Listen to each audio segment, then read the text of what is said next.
Good evening. Welcome to the Jefferson County Schools Media Center. This is pretty awesome. Can't wait to hear more about it. We called to order this regularly scheduled meeting of the Jefferson County Board of Education.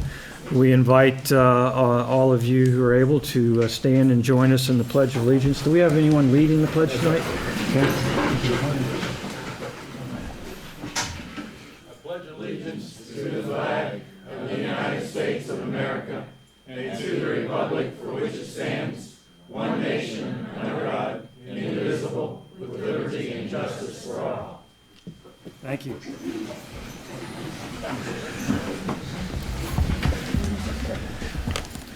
We have some business partner signings tonight. We do. We have one. It's always a pleasure to sign business partners. We know how closely they work with a lot of our schools, and we certainly encourage everyone to get involved with our local schools. Tonight we're going to have Craft Works at Cool Springs, represented by Miss Terry Burhans. They're going to be partnering up with South Jefferson Elementary School, who's represented, of course, by the principal, Mr. Jenkins. So you guys go up here and sign on the dotted line, please. Welcome. Thank you. I don't know if you all know a lot about Craft Works. Well, I'd love to hear more. I think we had a presentation from Craftsworks not too many months ago. You certainly did. Yes, With yes. Potomac Valley Audubon Society. Right, that's right. Yes. It's an outstanding place. We love it. We're a 32-acre preserve, and we really, our sweet spot is art and nature. We offer just really unique, creative experiences to the community. It's a way to reinforce educational principles that are being taught in the school with a real hands-on kind of approach. And so it's just been a wonderful partnership with South Jefferson to have the kids out to be able to do that. And I hope and expect that you have a very busy summer planned for students. We do. We absolutely do. We have about 32 camps, 8 weeks, everything from engineering to math to art to science. And so we're pleased to offer those to the community. A lot of the instructors are Jefferson County School teachers. They absolutely are. Great. Well, nothing like the outdoor classroom. It's a great experience for our students. And refresh my memory, you have a very unique where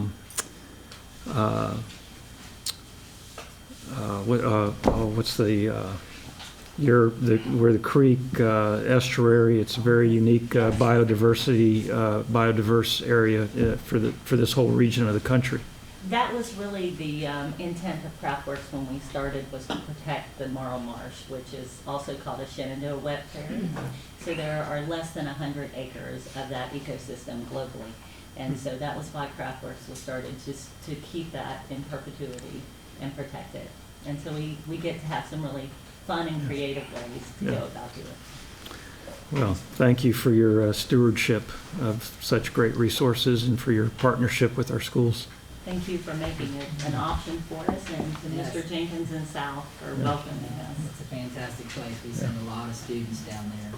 So a very nice place to send students. Welcome. Thank you. Thank you. Happy to be part of it. Thank you all.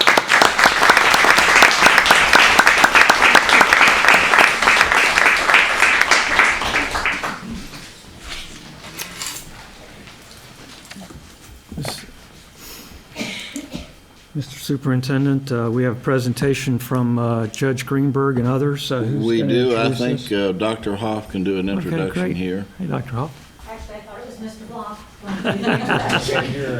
Where's that football? We'll pass it. Yeah. Good evening. Thank you for having Judge Greenberg come and present to you our juvenile drug court program. We've been in Jefferson County about 4.5 years. And with us tonight is Eric Bell. He's one of our mentors who also assists on our treatment team. And I'm going to invite the gentleman to speak to you about our program. Judge? Welcome, Your Honor. Thank you. Mr. Block and Ms. Brown were at a recent graduation and asked whether I would come and speak to you about the juvenile drug court. I don't have any formal presentation to make, so if you have any questions about the program, I think we've been very successful. I just wish I knew now what I would have known 3-4 years ago, and maybe we did even a little better with some of the earlier children in the program. Juvenile drug court, the history of it, probably started about 25 years ago in Florida. Actually, it was adult drug court with one judge having a vision, and it spread throughout the country, adult and juvenile drug courts, and we're soon to have an adult drug court here in Jefferson County. And West Virginia got on the bandwagon probably about 4 or 5 years ago, and we were one of the early juvenile drug courts. And right now we're probably, if not the largest, we are one of the 2 or 3 largest in the state, and that compares us to Kanawha County, Monongalia County. We're not the biggest county, but we are one of the biggest drug courts. But its success really goes to what I describe a wheel going around, and it takes a lot of spokes, and it takes cooperation, and that's the one thing we're not lacking in Jefferson County. Dr. Huff has been with me since 2011. What she brings to the table, bringing the school system to the table, is can't put a price tag on it. She's there every Thursday from 3 o'clock to 6 o'clock. She does the parent group. What Juvenile Drug Court provides is probably the only thing that houses every discipline under one roof. We have the school, obviously, with Dr. Huff. We know everything they did before the parents know it. We have the judiciary. We have probation. Juvenile drug court is a hard road for these kids. We have parent involvement. Parents don't escape. They got to be part of it. We have mental health. Every child has a therapist. A lot of these children, well, because problems are at home, they have in-home therapy. We have mentors, Mr. Bell, others who take a lot of these young men don't have fathers. The fathers are incarcerated. These mentors, they look up to them. What else do we have? Job placement. I think I have 3 young men right now working at the Clarion Hotel. Clarion hires all our kids. It was give them a chance. Now it's, you got any drug court kids to send me? Not one of these kids, no matter where I've placed them in the job market, has disappointed us.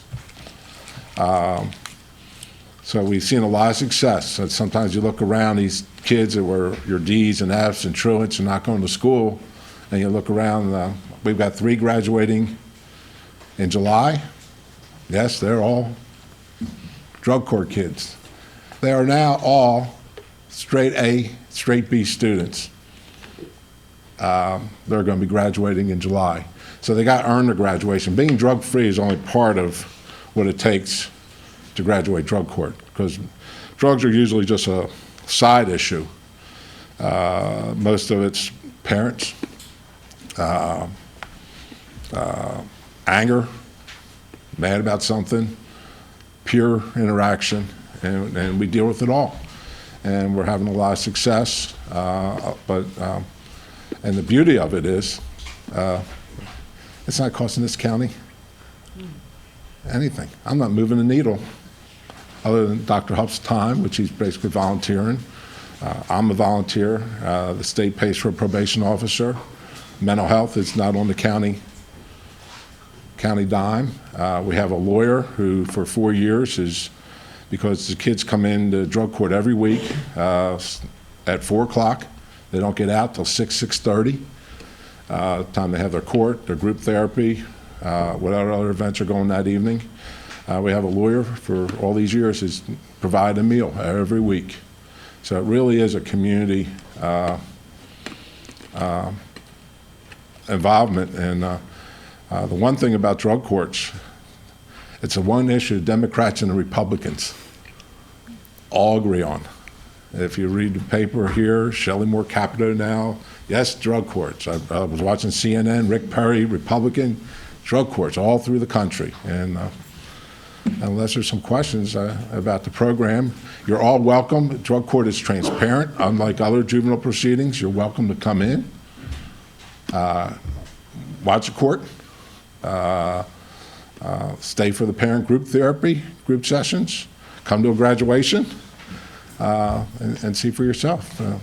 But other than that, unless there's some questions, I just really want to come here and thank you, and Dr. Huff especially, for Ms. Marcus has been involved. She's been, just people that are involved that don't even know, not asking for any credit.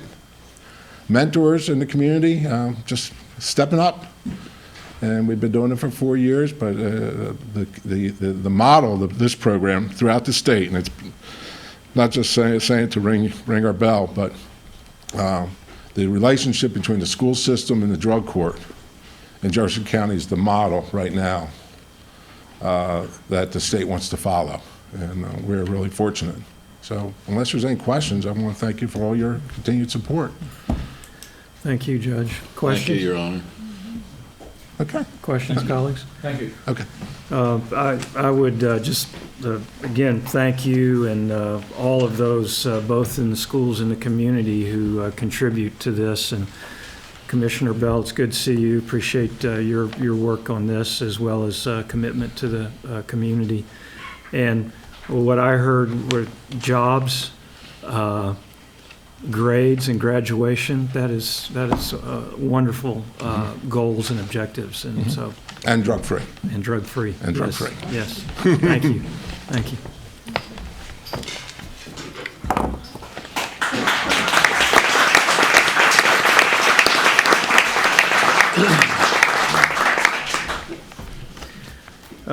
Mr. Superintendent, turn to your comments this evening, and I might ask that if you would, you might bring Rob Perks out here for a moment. I had intended to do that. He's back in the control room. Rob, would you step out here, please? I'll give you a second. I have a couple other things to mention before we get to you. First, I want to make a couple corrections to the agenda, Mr. President. Under new business,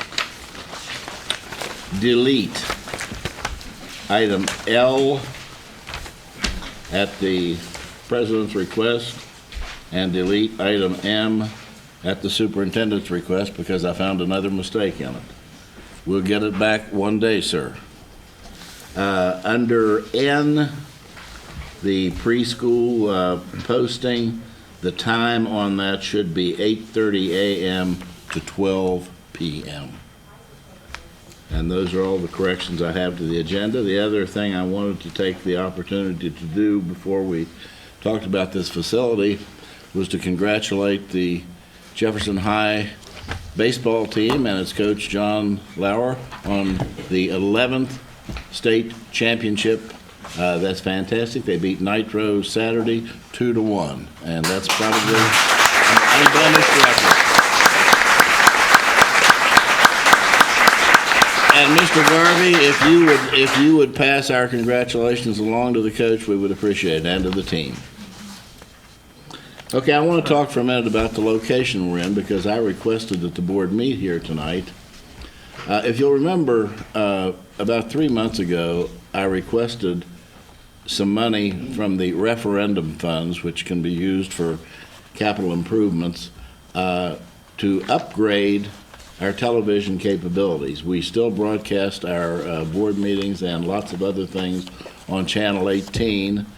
I had a gentleman tell me in the process of getting from there to where we are tonight, who follows these sorts of things, that of all the public access television stations in West Virginia, Channel 18 in Jefferson County is number 2 in the Nielsen ratings. So I think that's something to be proud of in and of itself. But we had hit a situation, many of you remember back in the early 2000s, when Mr. Perks was still a full-time teacher with the system, that he developed a program for working with students in the AV area. He trained a number of students who've gone on to bigger and better things. We have a number of former Jefferson High School students who have won Emmy Awards, who have made it in various other aspects of broadcasting. And unfortunately, like with most things, over the years, the equipment got old, and the program sort of died out, and then Mr. Perks retired, we were stuck with what you see on Channel 18 when you watch the board meetings. The cameras, part of them didn't work very well, and things were not very good. And at the same time, we had this wonderful studio that we're in now here at Washington High School that was not being used. So we thought about how important it is to get the face of Jefferson County Schools to the public in a positive way. And I asked for the grant from the board, which was granted, to upgrade first the equipment in the board office where our meetings are normally held, which has been done. And secondly, to allow some additional monies to upgrade this facility. It hadn't been used for a number of years. It was piled full of junk. And with that money and some of his own dollars and some of his own furniture from his living room, some of the things like the curtains and other things that he found in various scrap piles and some help from our maintenance crew, Mr. Perks, on his time, turned this into what you see now, where you are now, Jefferson County Schools Television. And I foresee this, and I think Mr. Perks does too, as an opportunity over the next few years to get the message out about Jefferson County Schools.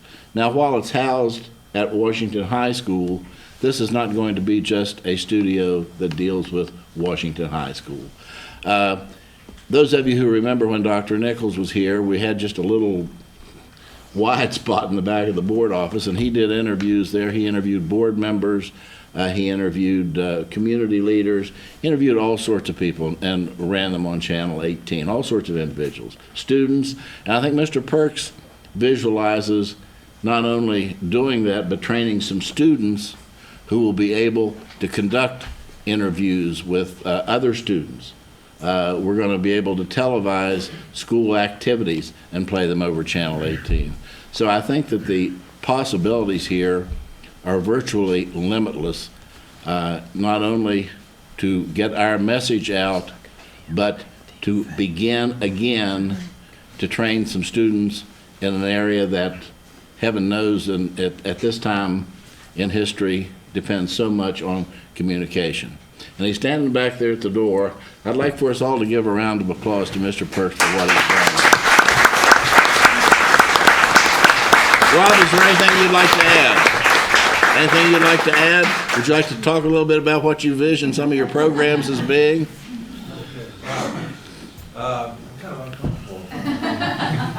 Oh, no, I think you need to come on over here right underneath the little shining hot, lights. I aimed at but How's my hair look? great. Golly, thank you. I like, this is a passion that I have, being able to produce this sort of stuff. And we've had a lot of successful students, and that's great. But I think that the bottom line of the whole thing is I'm a big supporter of public education. And I started teaching 43 years ago. And the public education for decades has gotten really bashed around. And I really get tired of hearing how we get bashed around. And if you want to know whether we're doing our job or not, you need to visit either Washington High School or Jefferson High School on a given evening on the third week of May, where they give out $3.2 million worth of scholarships, military appointments, Ivy League acceptance letters, and that sort of thing. And if a public school system can do that, if kids can do that, anybody can do that. They just need to apply themselves. That's the secret. And so when I was a band director for 20-some years, and they did very well. And I had people say, well, how do you get them to play like that? They're junior high, middle school kids. How do they do that? I said I didn't tell them they weren't supposed to. I just give them the music. Here, we're going to play this. It's a Sousa thing, right? It's easy. And so that's been the way I worked in teaching the whole time. The broadcasting thing has been kind of like being on staff.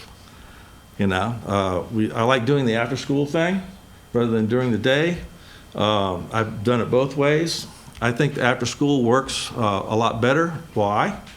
Well, if you have a student and you want them to do an interview, who are they going to get? Everybody's in class, right? They're busy. I mean, so you have to do all your stuff after school. So it becomes an after-school activity, and that's when you can actually get a lot of work done. In this building, this is a very nice space, but in this building are 2 science labs, and when they move the chairs upstairs with no insulation, it sounds like a thundering herd. And also, if you notice, the fan is not running. All right, it's quiet. But this is the main vent. This is it, everybody. This is where everybody gets their air during the day, and we hear it. So that's another reason why we wanted to do after school. I am a true West Virginian.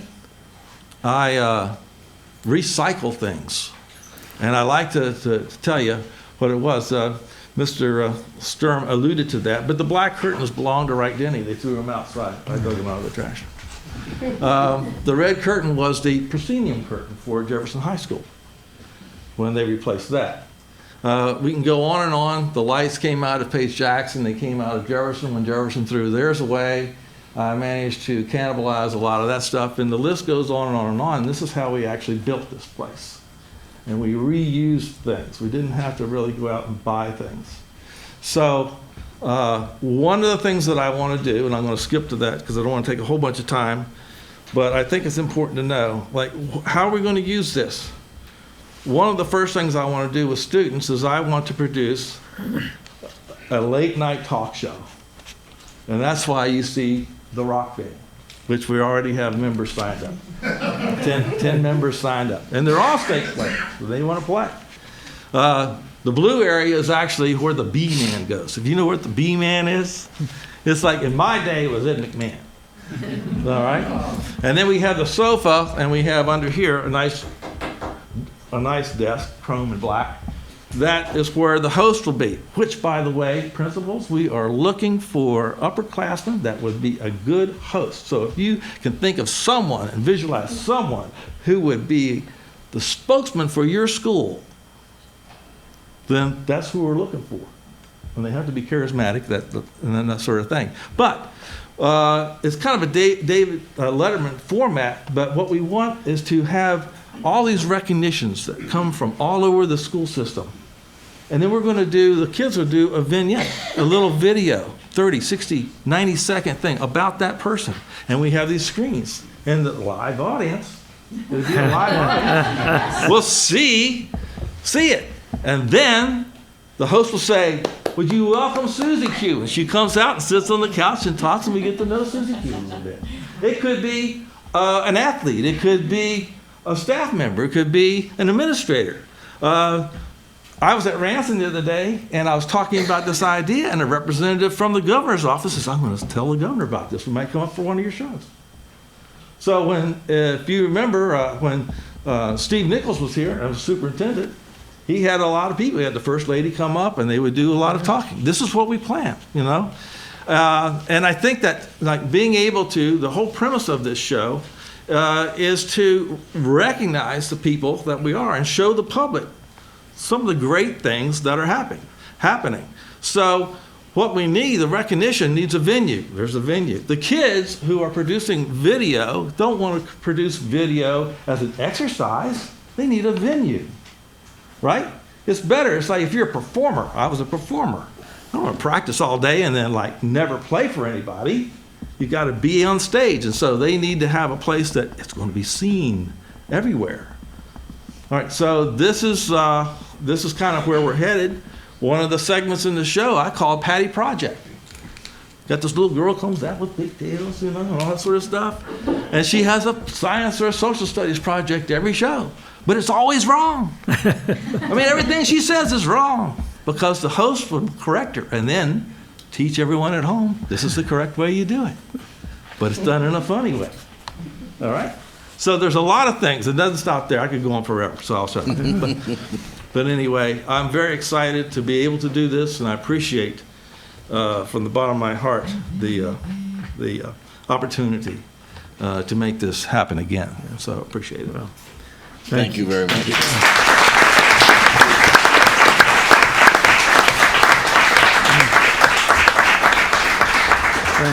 And Mr. President, that's all that I have. I'd like to thank Mr. Perks for his passion, Ms. Marcus for helping to provide supporting this venue, and the superintendent for the vision. And I think we must have some students in the control room running things back there. So, and I'm going to take the liberty of volunteering the Vice President, Mark Osborne, for one of the first shows to come out and be interviewed. Mr. President, you might want to watch that. That was the student that did your hair before the show started. Yeah, well, yeah, they did a great job. I can see the next Tina Fey's coming out of this studio. Ooh, boy, now they're really turning on those lights, turning up the heat. Just waiting for those to be Turning up the heat. Watch it, I'll start singing. We'll all be in trouble. Next, we have approval of minutes of the regular board meeting of May 26th. I would entertain a motion. So moved. Second. Any questions, revisions? All those in favor say aye. Aye. Opposed? The ayes have it. Citizens' comments. We have, I believe, Mrs. Harner, we have 17 folks who've signed up for comments. They would all appear to be on the same issue. This also appears to involve what's characterized as a personnel issue on most of them. So just a couple of reminders about citizens' comments. First of all, they're welcome and they're important part of our openness and transparency, and it's certainly how the board learns about a lot of issues, but also some warnings or reminders. If we are speaking about issues broadly, we're more than welcome to entertain issues and concerns in public comment. However, if the citizens who have signed up feel the need to address specific individuals by name, either employees of the school system or students, I have to remind you that individuals have their own right to privacy, and it's our job to protect those rights of privacy in public sessions. So if your comments, if you believe that you have to have that level of specificity in order for your views to be heard, we would have to entertain an executive session to give you an opportunity to address the board, and we would ask everyone, if indeed there's an executive session, we would ask everyone who has not signed up to speak on this topic to leave the room, so that you can address the board in executive session.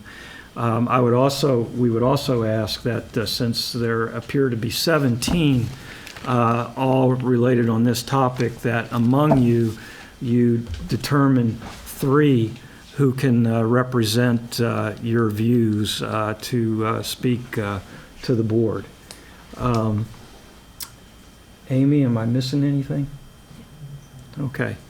So, Mr. President, yes. I think there's one other important issue that ought to be mentioned at this point, that it's my opinion that we cannot go into executive session on an issue as it's been represented to me, because if any kind of an action on that issue is to come to the board, which it would if there was an action started, and it came to the board, we would all have to recuse ourselves because we are already prejudiced. So this would have to go through, or should go through, the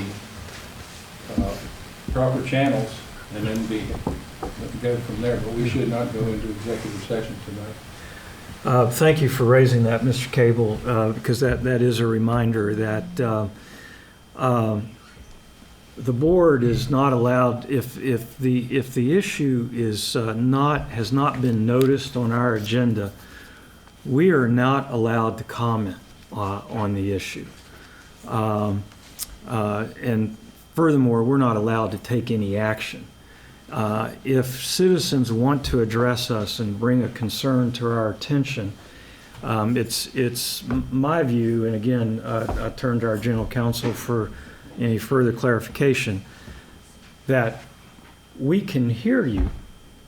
And Mr. Cable, it's my belief that we can hear you even if it's an issue that at some point might come before the board as an agenda item to be decided. But so long as we are not commenting or frankly, or remain completely objective and neutral at this point. Is that your understanding?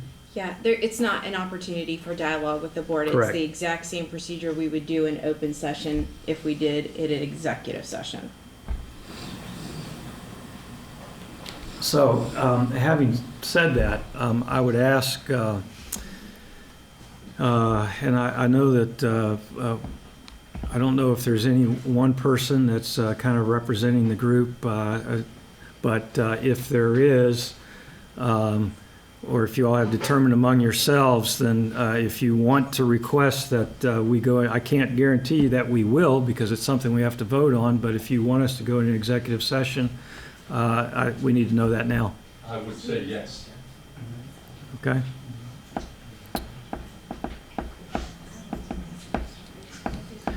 All of these people are here for the same reason, even if they're not speaking. Would they also have to leave? Yes, if they've not signed up to speak, we will have to ask them to leave if we go into executive session. And then, of course, everyone is more than welcome to return after that. So The 3 stay or the 17 stay? the 17 who've signed up can stay. Yeah. So we have had a request to go into executive session. We would entertain a motion for executive session to receive comments from citizens that might address individual employees and/or students by name. So I'll entertain a motion at this point. So moved. Second. All those in favor say aye. Aye. Opposed? No. So I believe it's 4-1, is that correct? Okay. So we will go into executive session for purposes of receiving citizens' comments. Thank you. We'll continue with our public session.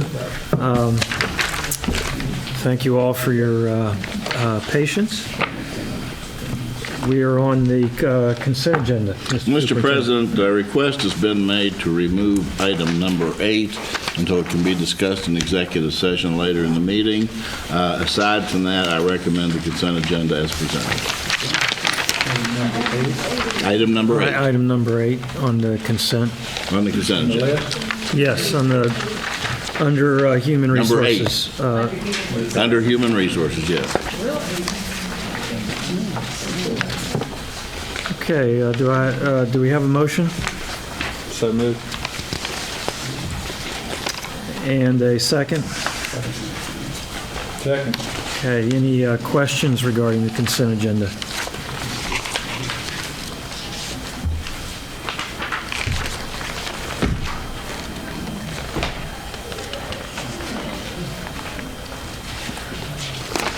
If not, then the vote is on the consent agenda as amended with removing item 8 under Human Resources. All those in favor say aye. Aye. Opposed? Ayes have it.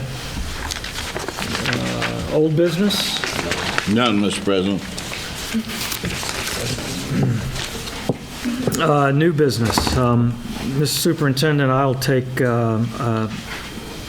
item A. I'd appreciate that. Thank you, sir. We have before us a resignation letter from the interim superintendent for our consideration. We knew this time would come, but Alan had approached me a couple of weeks ago and outlined the fact that, of course, as we all know, and as Alan knows, and even Bondi has mentioned, with the school year ending is when a lot of the work and the planning for the next school year begins, particularly in the central administration office. Alan has pointed out several issues that he believed,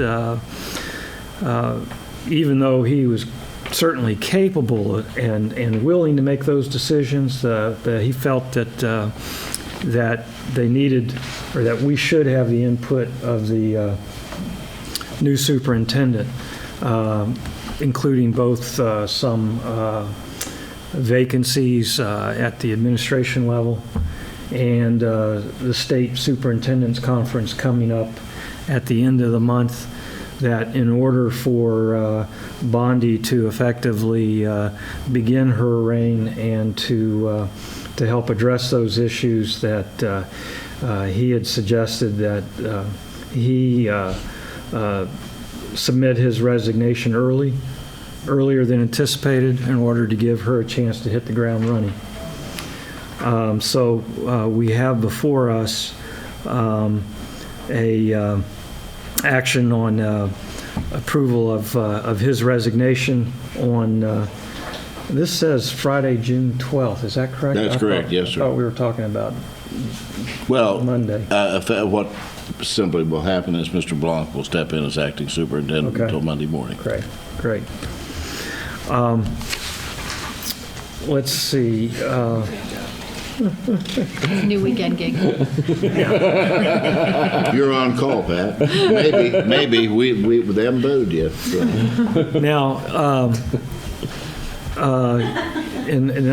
let me outline all of the action, and then we can get a motion and then take any questions. We're not going to let the interim superintendent get too far away, because I would say two things. One,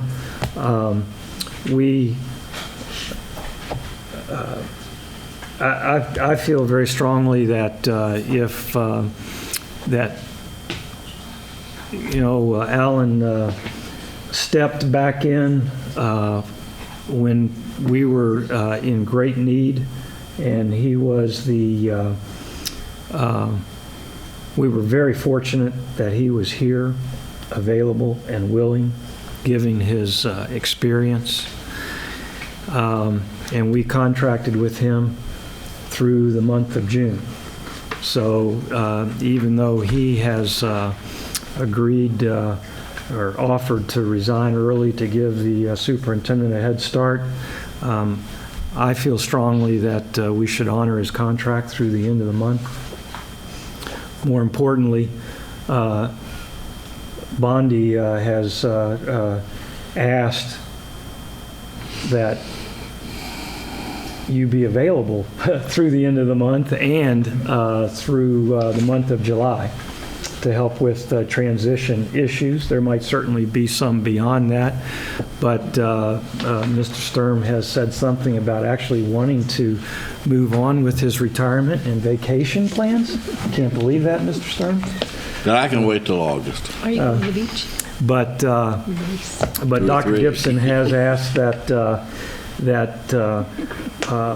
she has talked to her today, and she is extremely grateful for all the time that you are giving her right now. But we would propose that you remain as an advisor to Dr. Gibson and to the school system through the first month of July. And so that's what this action item would outline. I would entertain a motion and then any questions. So we doing A, B, and C? We're doing A. I think that's a good question. I guess we should do. We should do all three of them. Okay, let's do all three of them. So then we would then have a contract to appoint Dr. Gibson as the interim superintendent effective June 15th. And that would be for the remainder of the month of June. I might add, Mr. President, if I might, in my conversation with her some time ago, she indicated that she planned to be in Jefferson County on the 15th and 16th before this ever came up. Then the rest of that week, the system basically is closed down so she can fulfill her other commitments.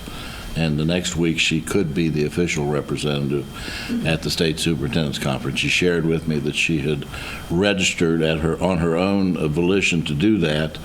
The problem with that is if she goes down there and is not officially appointed, she will not be the official representative of Jefferson County, and I don't intend to go, so we won't have a representative there. And it is very important for us to have it is, representation absolutely. there. So. That's been a problem over the years, and we do not have representation in Charleston many times. And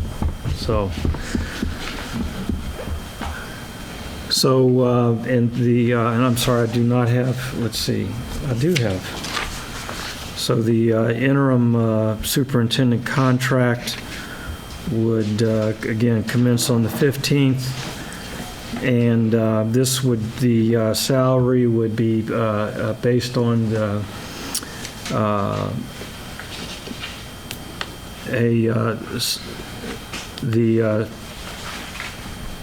be based on the base pay as of July 1, correct?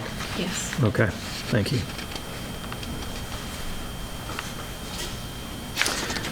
Okay, so A, B, and C.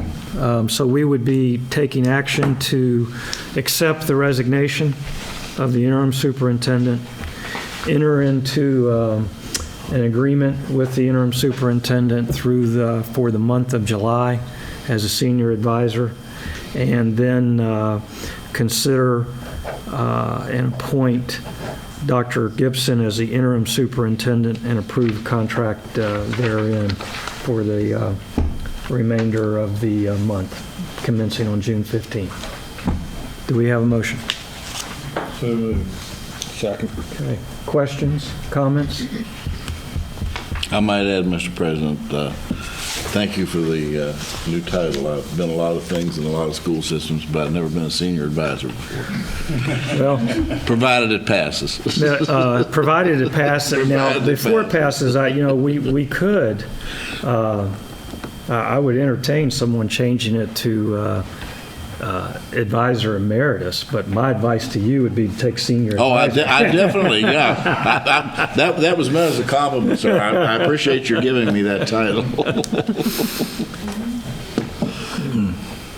Questions, comments?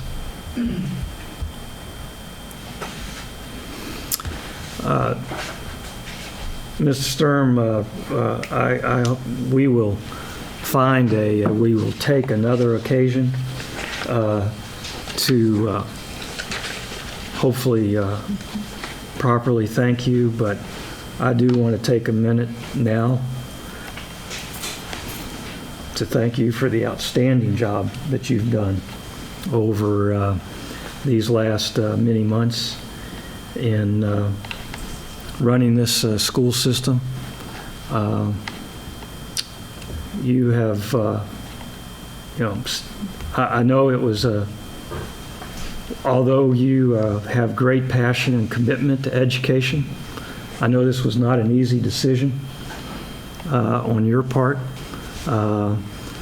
Once again, I really appreciate your family's willingness for you to consider this.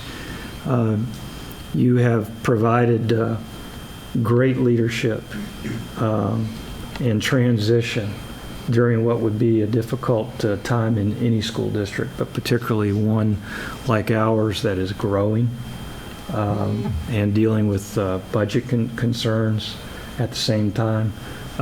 Your leadership has been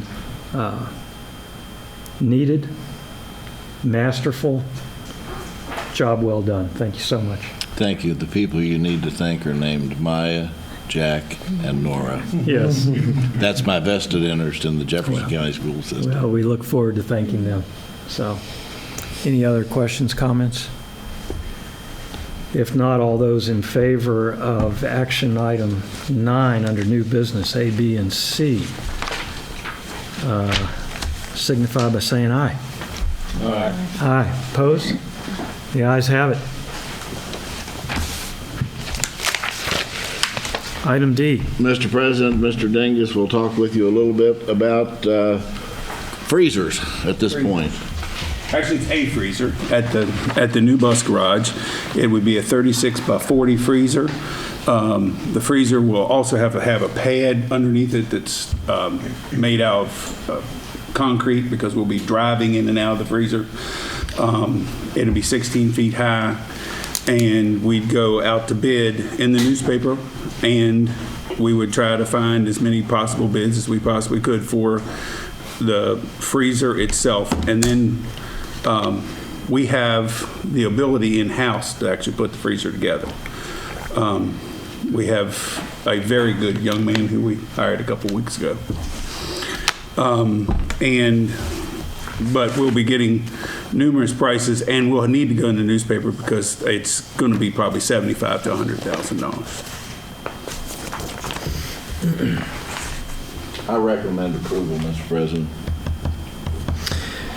I should add that this is a savings to the county, because what we end up doing by buying this freezer, we can bring in all the donated food that we possibly can get from the USDA, and we can buy other things like pizza. It sounds crazy, but at the end of the year last year, we could buy pizza at half price. When we could buy pizza at half price, because we do over 1 million meals a year, and since we have over 1 million meals a year, that much money, just that much money will pay for it. You know, they picked up about $40,000 last year just by the pizza swap. You know, it's that kind of money that can save us in a year. So easily pay for itself in a short period of time. Ralph, can you seek bids for installation of that as well? Sure, certainly. So we can at least take a look at it. Certainly. Do we have a motion? Second? Second. Any questions? I have a question.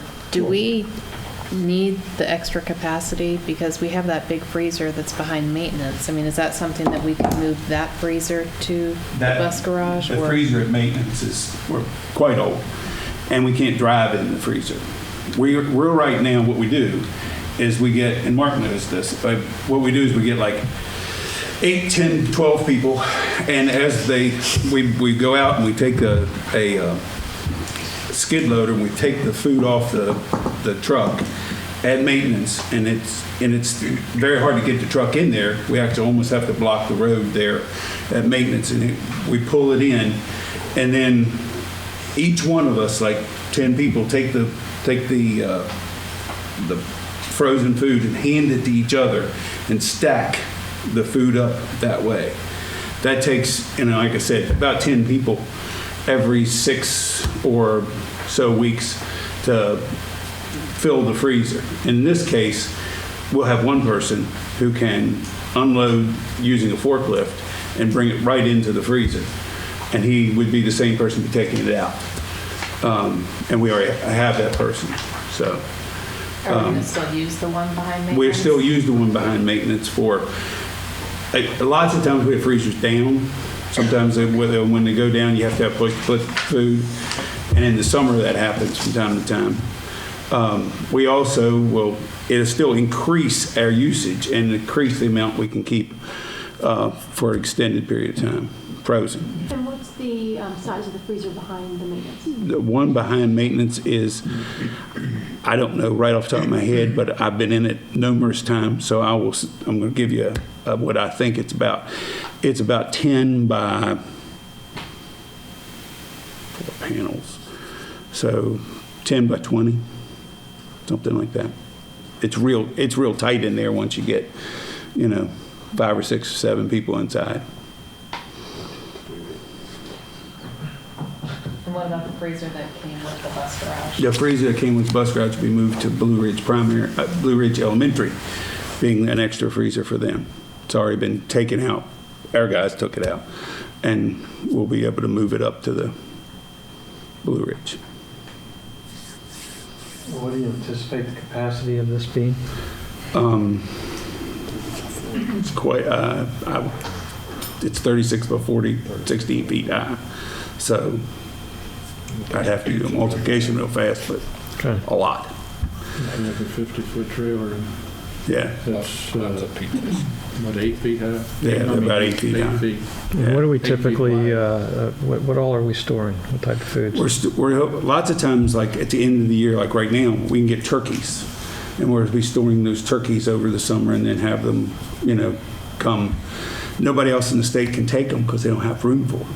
And it saves us so much. When we get the turkey for $3 a case.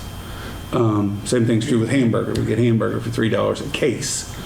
And it's just hard to, if we don't have room for it, we can't take it. If we do have room for it, now Arlene has been doing very well at creating our menus directly off of what we can get from USDA at a reduced price.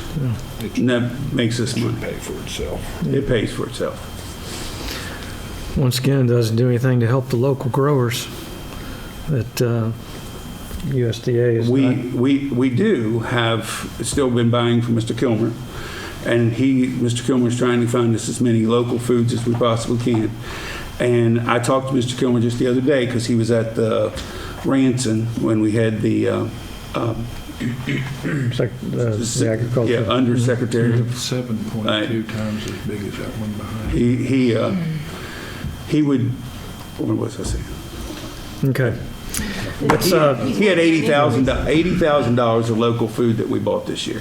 That's what. Good. Okay. Any further questions? All those in favor say aye. Aye. Opposed? Ayes have it. Athletic trainers? Mr. Blanc will explain that to you, Mr. President. Yes, this is a yearly bid we put out for our high schools, and we have athletic trainers there that to address the students, usually for their injuries and injuries prevention. We had one other bid. We had posted this, and we had 2 bids for it. Winchester Physical Therapy has been our about the last 10 years, I think maybe 12 years, they've been our service provider, and recommend that we continue to use them. Recommend approval, Mr. President. So moved. Second. Questions? Could we get perhaps in conjunction with the award of this bid, I've never seen, don't know if anyone collects any data on the injuries that our student athletes incur, the type of injuries, and I know nothing about, and of course, obviously concussions is one that, but it's not the only one that we care about. I'm curious whether we keep data on that, and it would be good to share that. And if we don't, should we be?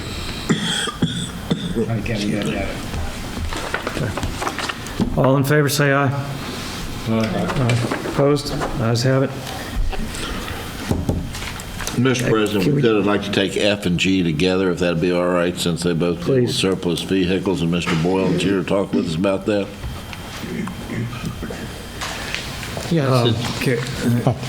Sorry. Can we get a motion? Oh, I thought you just voted. No, I mean, on F and G, let's go ahead and move Okay, it, see if we have any questions. So moved. I recommend action. Okay, So moved. second? Second. Mr. Follen? Yeah, as we come around every year, we'll be receiving 5 new buses, which was approved earlier in the year. We'll get those sometimes in August. So it's time for us to clean house, and those particular buses there have far extended their useful life cycle and mileage within our fleet. And I'd just like to have board approval to go ahead and advertise them for bid and remove them from our bus lot over the summer sometime. What's the average lifespan and mileage on a bus?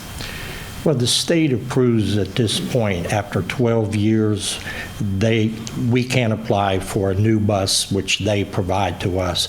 And our mileage will go anywhere from 175,000 up to close to 300,000 on some of these buses, depending on the routes that they have.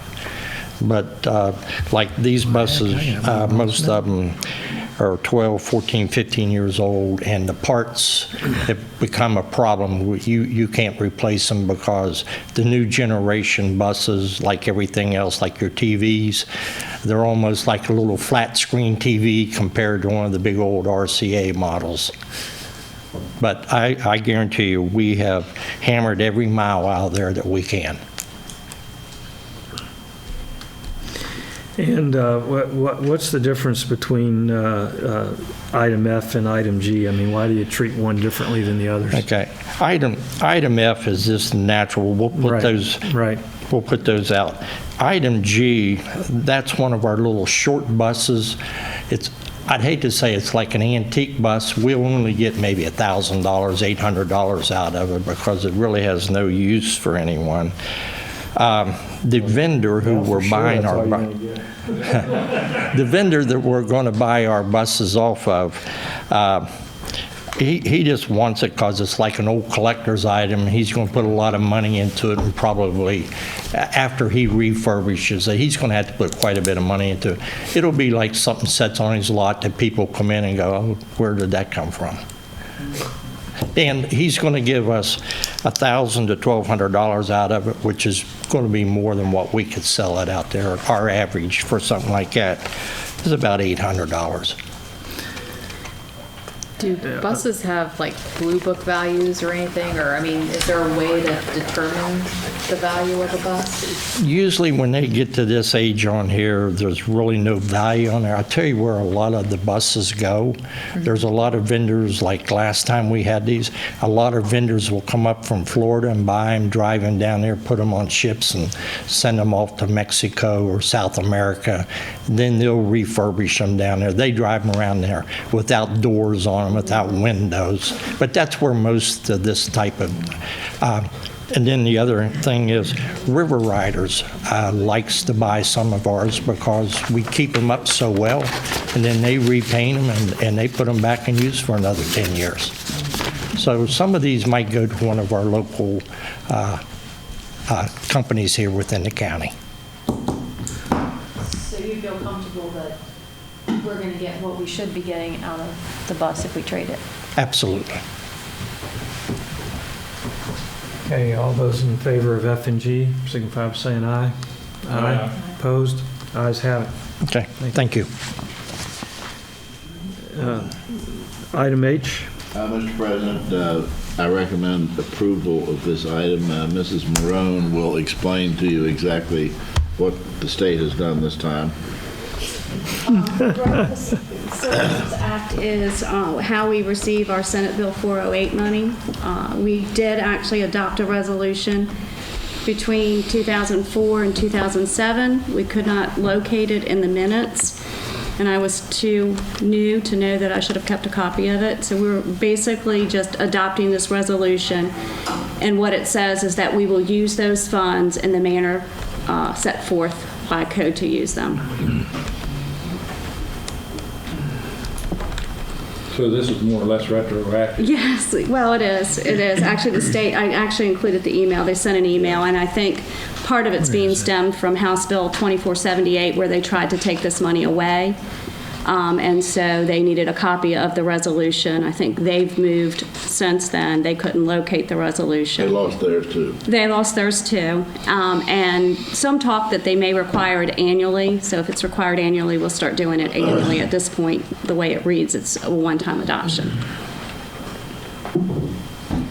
And what do we currently use them on, or do we decide that every year? Is it different? It's part of the maintenance budget. It's additional funds. It's based on new growth in the county. So there's an allocation. Since 2007, we've received about $4.4 million in our county. We've had as much as $1 million, and I think for the fiscal year 16 budget, it is about 240,000, I think.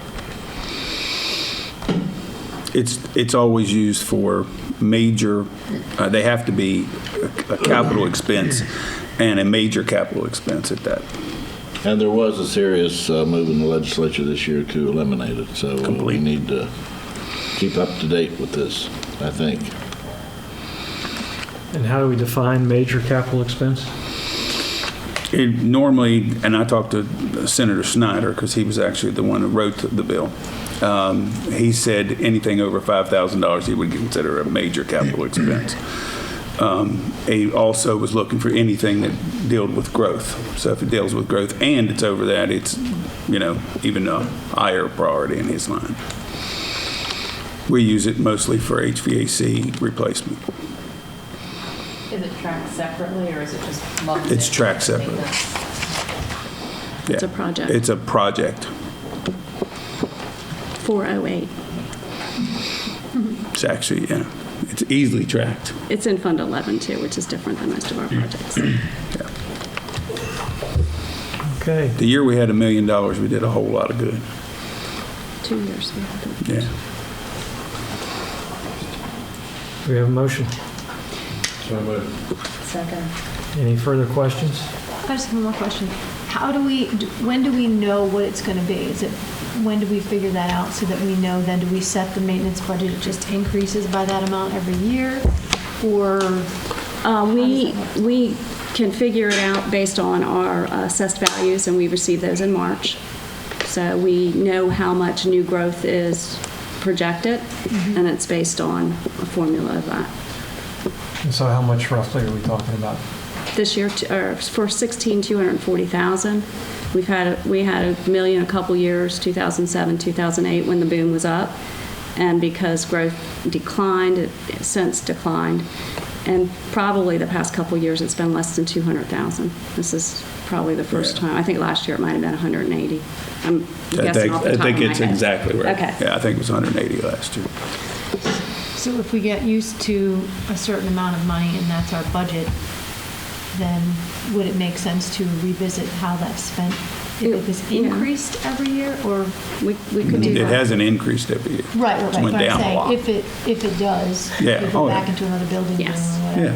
Like step 7, where we kind of Well, it would be the first thing we this is what bought you get, trailers with freeze too, it. if we had to. If we got to the point that it blew real fast, and we had I hope never to have to, but at the same time, that's what it could be used for that.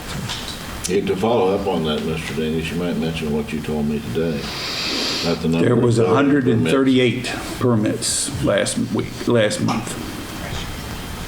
So, There was what? 138 impact fee permits last month.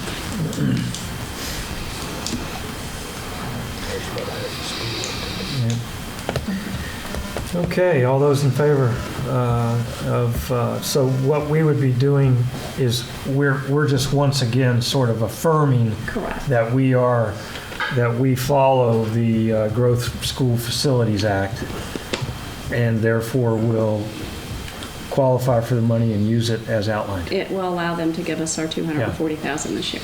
Great. All in favor say aye for more money. Aye. Opposed? Ayes have it.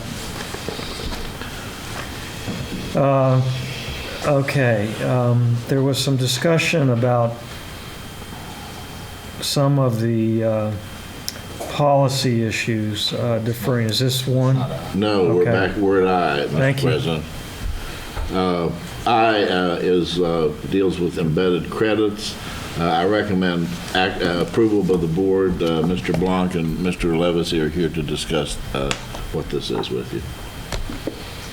Thank you. This action item is to request approval to add an embedded credit policy to the Jefferson County School Board of Education Policy Manual, Chapter 7, Section 6, under high school graduation requirements. Jefferson County Schools are, as authorized by West Virginia Board of Education Policy 2510, are to establish policy which permits a student who masters the approved content standards for a credit-bearing high school course that are embedded within a second course to receive credit for both courses. By implementing such a policy, embedded credit courses, high school students will, 1, have continued opportunities to complete both a rigorous academic and career technical education course concentration, and 2, be prepared for college and career by improving their achievement. The intent of the embedded credit courses, high school students, the intent of the embedded credit is not to create a time-shortened high school experience, but rather to provide opportunities for students to participate in advanced academic or career technical education courses without having to choose one over the other. The policy includes a definition for an embedded credit course, which states an embedded credit course, and this is for the record so the community might have an idea to better understand it, incorporates content standards and objectives for an embedded credit from one credit-bearing high school course into another host course or courses and allows students to earn credit for both. It's a new concept that is being adopted across the state this year, and before we can have host courses and implement the embedded credit policy, we have to have a policy on the books, and that's what this policy is tonight. Okay, do we have a motion? So moved. Second. Questions? Joe, does this is for high school courses alone, right? This is not Not dual credit. the dual credit. That's correct. This is embedded. For the high school. Okay. Yes, sir. We have 2 courses that we're in partnership with Rumsey. The students who are enrolled in 2 courses there are going to have their English Language Arts 12 and their Math 4 Technical Readiness course embedded into their CTE course. And in order for us to be in a memorandum of understanding with Rumsey, we have to have our embedded credit course policy in place. So in other words, then they would receive their English credit At and Rumsey. their other credit at Rumsey. That's correct. And a CTE credit. Time. We're doing something that makes a good thing. We're doing something that makes sense. Forever. Jeez. Thank you. How will this be, I don't think I can explain this to my rising, not quite yet, high school student, but how will we articulate this to students and parents? So, An example might be if they're in a graphic arts class, it could be a CTE class, it's a graphic arts class. What we would do, we would sit down, the obligation to the curriculum instruction offices to sit down and look at the 2 curriculums, and we look for matches, and if there's enough of a match between the 2 curriculums, he could get a credit, 2 credits. He could take the graphic arts class and get an Art 1 credit as well for the same course. The same holds true. They do stipulate here that embedded credit does not allow for 2 courses in the same content area, such as Math 3 Technical Readiness and Math 4 Technical Readiness to be embedded into one course. One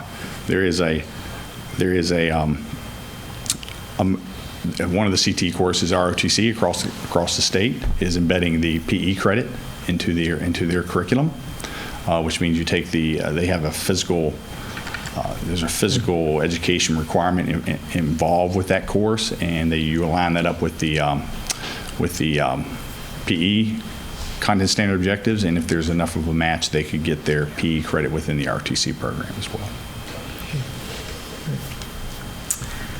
all in favor, say aye. Aye. Opposed?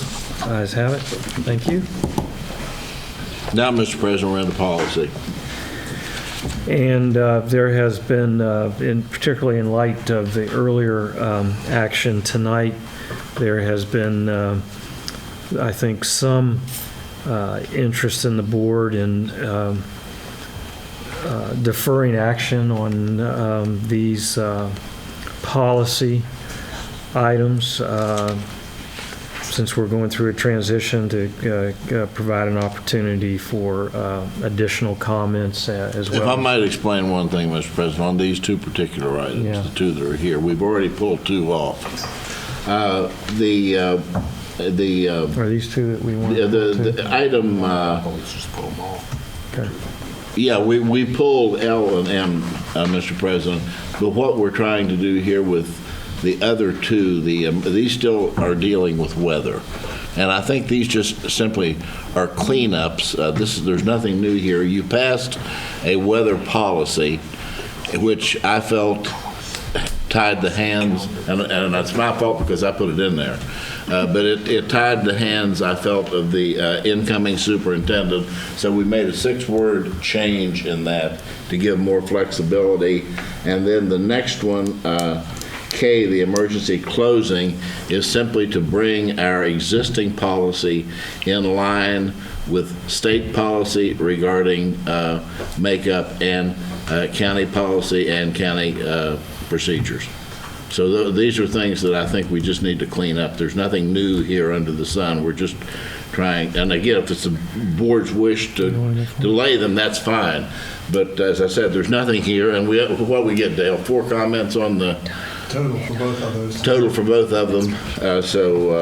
Again, if the board wants to defer them, that's fine, but I just wanted you to understand exactly what they were. I move we table J and K. Do we have a second? Second. Okay. So there's a motion to table. Now, if we table, then we need to bring them back at the next meeting, is that correct? That's correct, yes, sir.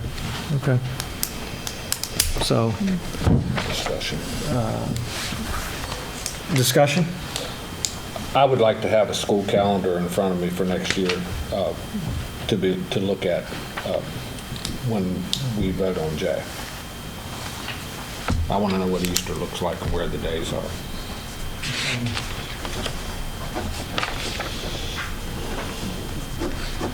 Other comments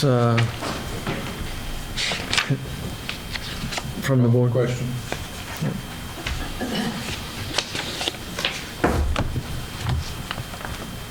I'm sorry, did you say you had a question? Oh, you called for the question. Called for the question. I'm sorry. Okay, all those in favor of tabling J and K, signify by saying aye. Aye. Opposed? Ayes have it. I'm Chuck Hampton. I'm next for N as well. Yeah, and he's also there for O, Mr. President. And I'm Eric Vandell also. Well, you're just really confusing me. You're so many people tonight. Just item N is just to let you know that I think this is the 24th year that T.A. Lowry has hosted the grade preschool through 5 extended school year for our special needs population. So postings will be going up tomorrow, and just to let you know that that'll be, I think other than maybe one hall painting, it's been there every year since the school opened. So he was just letting you all know that. Do we have a motion? Okay, second? Second. Any questions? How many children participate in that program? They have between 20 and 35 students. So it's a pretty big program there. And do we provide transportation? Yes. Do we know if that's up from last year, down from last year? It pretty much stays the same. I mean, it does. Yeah, it's been a pretty big program ever since its inception. I mean, I don't have the information Chuck has, but just being the principal there, I know that consistently every year the summer program has been consistently about the same size. Are those just T.A. Lowry students, No. or are they students? Those are our county students. And what's our has our budget increased, decreased? I know that had been a concern. that Mr. Hampton had brought They've up. actually, this used to be a full-day program. It's going to be from 8:30 to 12 now, so he's actually cut his budget to actually, I'm assuming it's special ed funds, if I'm not mistaken. Is that where Chuck's money's come from? Yeah, it's listed on the agenda. Well, I guess you don't know. So does that reflect our own efforts to save money, or does this reflect a reduction in available funds for special education? I'm not really sure. I'm not. I think Mr. it Hampton's comes being fiscally sound. federal special ed. I think it's probably trying to tighten the budget a little bit while still providing appropriate services to the students. But I guess did I hear previously it's been a full day? Is that what someone said? Is that changing this year? It didn't go all the way to 3 I o'clock. think it was a half-day It went over program last year as lunchtime well, to but make it a full when it day. started out, it was a full-day program. But in time, it's been cut down in size and length. Okay. The full day didn't go till 3 o'clock. It went over past lunchtime, which made it a full day, probably going to about a 1:30 dismissal or so. But, If I'm not mistaken, the students left around 1 and the teachers left at 2. So it used to be considered a full day in that aspect that way. So this year, the students will be fed breakfast, but not lunch. Is that with the hours? They aren't fit. I don't think they're fit at all at TA. No, that's the only one we are feeding. It's Ranson. Ranson is the only feeder we have. That I'm aware of. Is that correct, Ms. Corbin? Sir?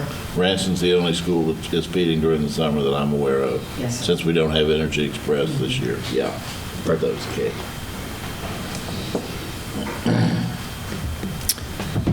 So I guess in understanding not Mr. Hampton, but some of the questions I would have for Mr. Hampton would be regarding are we meeting the special education needs of these students? And if our, both in terms of the length of the program and if we or someone else could find funding to provide a meal, does that help?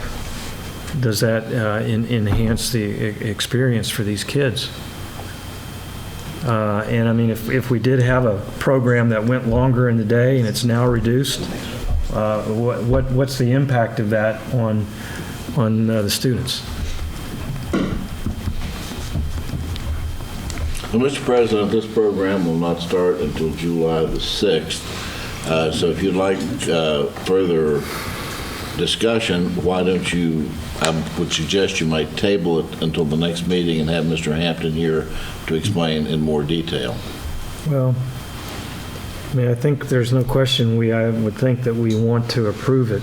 We have some questions regarding more detail about the program. Well, it seems to me like what we're having right now is a pooling of ignorance rather than shedding any light on the situation. So that's why I suggest perhaps we might table it. Did he call you ignorant? No. Schaefer? I get called all kinds of stuff. I said a pooling. That's collective, Mr. President. The only thing I want to get called is late for dinner. So I'm serious. I really think if you have concerns about this, since we would have time to still implement the program after the next meeting, that it would be appropriate to do that. Board, how do others feel? I move we table. And How does that affect the posting part? That I'd like to at least be able to put the postings up so I can get them in place for their June, Yeah, I'd be concerned. for July about the 6th through the postings. 23rd. I'd like to at least be posting it so Mr. Hampton can at least come back to you with the information you're seeking and still have a posting up for you. Okay, we did not. Why don't we go ahead and approve this as it stands, and if we need to do something and make some modifications in it, we can. We need to get it on the road if we're going to do it, though. It's not a lot different from the years past, but it's very similar to what's Mr. Cable, if you'd make that motion. We've already got a motion on it. We didn't get a second for his, and he's withdrawn it. So, Okay. you would move action on N. I would move action on N. Do we have a second? We've already had a motion, Sam. Oh, well, in that case, let's just vote. Thank you, Mrs. Harner. All in favor of N, say aye. Aye.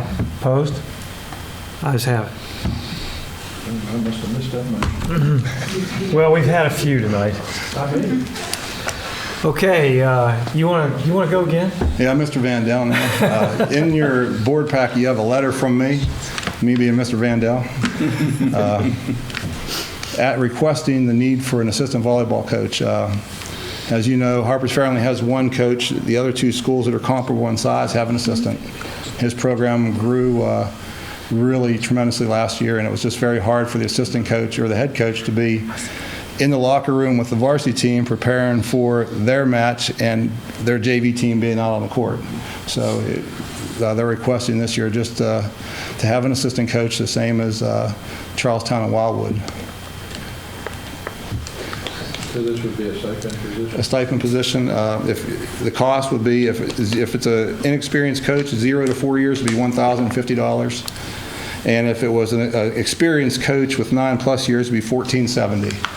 Recommend approval, Mr. President. Second. All in favor, say aye. Aye. Opposed? Ayes have it. Thank you all. Oh, would you do P, please? What's You can be Mr. Sturm. Go ahead, Dale.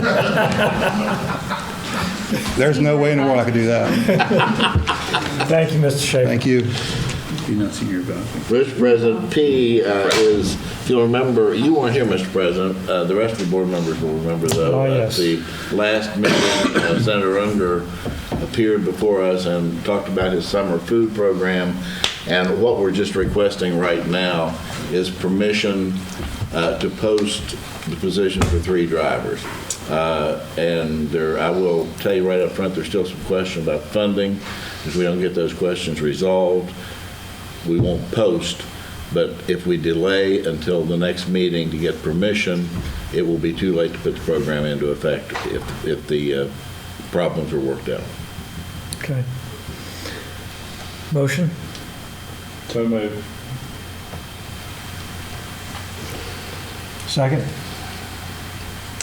Second. Questions? How long a period is this for? I think his dates are roughly June I believe the 17th through August the 13th or 14th, the week before school starts. 18th, is it that late? Okay. It's 8 weeks. It's 8 weeks, yeah. Mm-hmm. 8 weeks and how many days a week? 5. And what happened to the using drivers who need training hours or whatever? Okay, if you will remember, at the last meeting when we had the discussion, I informed you all that there were some questions raised by Joe Panetta at the State Department. Yeah.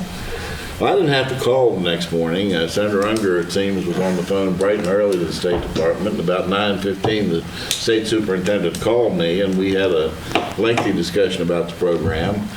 And then that afternoon, I had a doctor's appointment, and he called Mr. Blanc back and directed that, A, we cannot use volunteers to do this, and B, students cannot, they have to be employees, and C, students cannot be on the buses when this happens.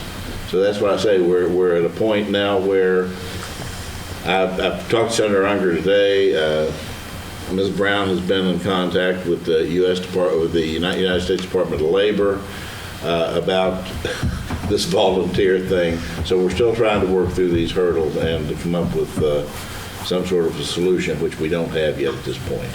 So if we approve this, we're approving it You're approving under the assumption that it will be paid for. We're just somehow. approving to post the positions. Okay. And if the positions, because you approve that we post a position, we do not have to post it. Okay. But we can't post it without your approval, so it's a sort of a catch-22.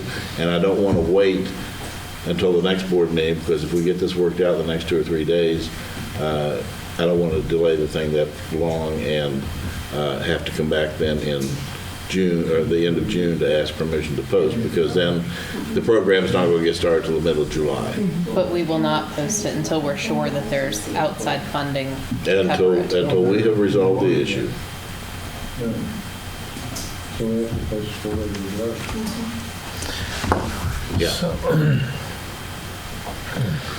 You're right. I was not here when this item was discussed at the last meeting, but I would like to add my thanks and appreciation to Senator Unger for his efforts here to address an important need in our community. And I think that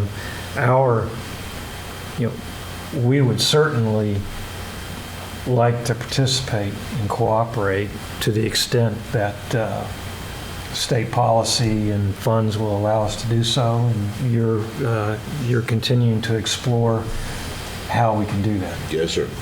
Okay. Okay, any further questions?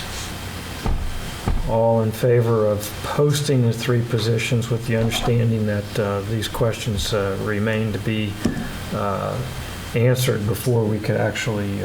I'm just asking for approval to post. Correct. Yeah. All in favor, say aye. Aye. Opposed? Ayes have it.